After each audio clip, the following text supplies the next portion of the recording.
झारखंड, जहां की जमीन और जंगल आदिवासी समुदाय के लिए जीवन का अभिन्न हिस्सा है, लेकिन कुछ वर्षों में यहां की राजनीति में आदिवासियों और उनकी जमीनों को लेकर भाजपा और आदिवासियों के बीच एक गहरी खाई बनती चली गई।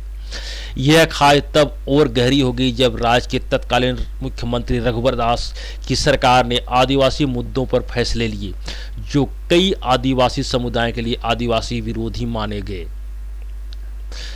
रघुवर दास की सरकार के दौरान झारखंड में कई ऐसे फैसले लिए गए जिनका सीधा असर आदिवासी समुदाय पर पड़ा। आदिवासी और उनकी जमीनों के अधिकारों के उल्लंघन के आरोप भाजपा पर लगातार लगते रहे। इन फैसलों के बाद एक ऐसा नैरेटिव बन गया जहां आदिवासी समुदाय के बीच भाजपा को बाहरी पार्टी के रूप में देखा जाने लगा। देखिए, बीजेपी तो हम लोग का आदिवासी के लिए बहुत कुछ मतलब नुकसानदायक टाइप का ये नियम कानून बनाती है। इस हिसाब से जल जंगल जमीन पर हमेशा कब्जा टाइप का नियम बनाती है। इसलिए गांव देहात में सबसे अधिक ग्रामीण क्षेत्र में बीजेपी को समर्थन नहीं करता है। देखिए, आदिवासी सरकार है, वो मतलब बोलने से सुनता है। बीजेपी है दूसरा का है, क्या कि आदिवासी इसी राज्य का है। जेएम बीजेपी दूसरा का है। बीजेपी दूसरे का कैसे है? हाँ, दूसरा का क्या बोलेंगे, तो वो आदिवासी के ऊपर सोचता ही नहीं है। राज्य में आदिवासी समुदाय के बीच भाजपा के प्रति बढ़ते इस नकारात्मक रवैये ने पार्टी को बड़ी चुनौती दी। भाजपा के साथ साथ इसके सहयोगी दलों जैसे आजसू पार्टी को भी उसी तरह के नजर से देखा जाने लगा।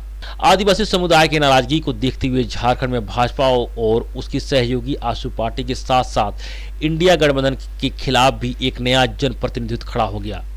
विधानसभा चुनाव में इस जनाधार ने भाजपा की हार तय कर दी। रघुवर दास के कर्मों का साया भाजपा से उतर नहीं पाया और पार्टी को आदिवासी इलाकों में हार का सामना करना पड़ा। रघुवर दास के शासनकाल में आदिवासी समुदाय की एकता ने भाजपा के लिए संकट पैदा किया। यह बाहरी जनता पार्टी का टैग भाजपा को भारी पड़ गया। भाजपा को यह समझ में आया कि अब तक वे आदिवासी समुदाय के विश्वास को नहीं जीतेंगे, तब तक उनकी स्थिति मजबूत नहीं हो सकती।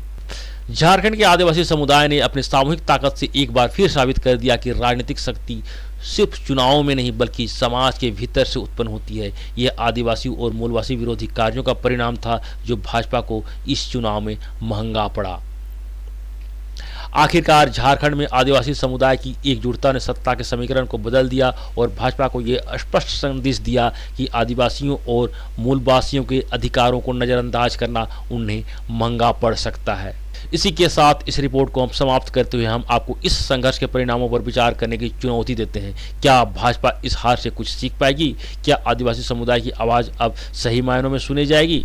यह सवाल बाकी है और इसका जवाब आने वाले समय में मिलेगा। जोहार।